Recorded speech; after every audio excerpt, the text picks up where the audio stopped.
हनुमान नाटक ग्रंथ के बारे में आप सबने सुना है। श्री हनुमान नाटक ग्रंथ स्वयं श्री हनुमान जी ने अपने नखों से राम जी का सुंदर चरित्र शिलाखंडों पर लिखा था, जिसको पढ़कर के श्री वाल्मीकि जी महाराज के मन में आया कि भैया यदि इसको कलयुग के लोगों ने पढ़ लिया तो हमारी लिखी रामचरित्र को कोई नहीं पढ़ेगा। तो हनुमान जी महाराज ने तुरंत उन शिलाखंडों को समुद्र जी में प्रवाहित कर दिया। बोले कि आप अपने मन में चिंता मत करो कि आपके ग्रंथ को कोई नहीं पढ़ेगा, हम अपने द्वारा लिखी हुई ये राम जी का जो चरित्र है इसको हम विद्यमान कर देते हैं। आप बिल्कुल हनुमान जी महाराज के अंदर त्याग कैसा है।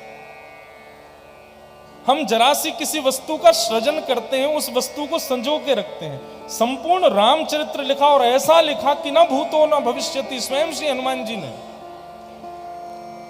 लेकिन वाल्मीकि जी के हृदय में थोड़ा ये भाव आ गया था मात्सर्य का कि अब हमारे ग्रंथ को कोई नहीं पढ़ेगा। हनुमान जी ने तुरंत अपनी शिलाओं को ले जाके समुद्र में प्रवाहित कर दिया। बोले बिल्कुल चिंता आप चिंतित मत होइए, हमने जो लिखा है वो हमको प्रिय प्रसन्न होना करने के लिए लिखा था। कोई ऐसी हमको कोई ये इच्छा नहीं थी कि उसका बहुत प्रचार प्रसार हो, आप चिंता मत कीजिए। तुरंत राम जी प्रकट हो गए। राम जी मन में सोचने बोले वाल्मीकि जी आप ब्रह्म के समान हैं, आपके चित्त में ये मात्सर्य दोष आ गया।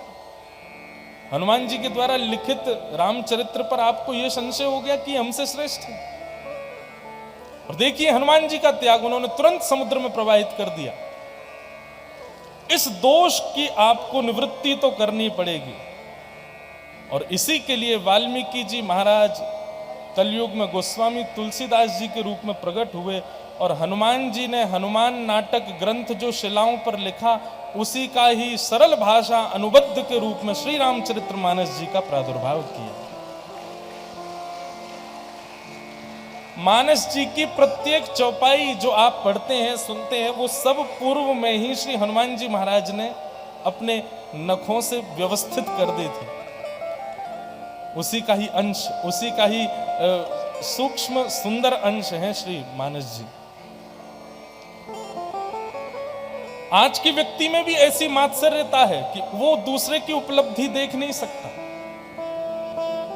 और माफ कीजिएगा जो दूसरे की उपलब्धि देखने में बहुत चिंतित हो जाता है कि इतना श्रेष्ठ क्यों हो रहा है, उस व्यक्ति को संसार रूपी महाभारत का दुर्योधन ही समझिएगा। ये संसार पूरा महाभारत है बंधुओं।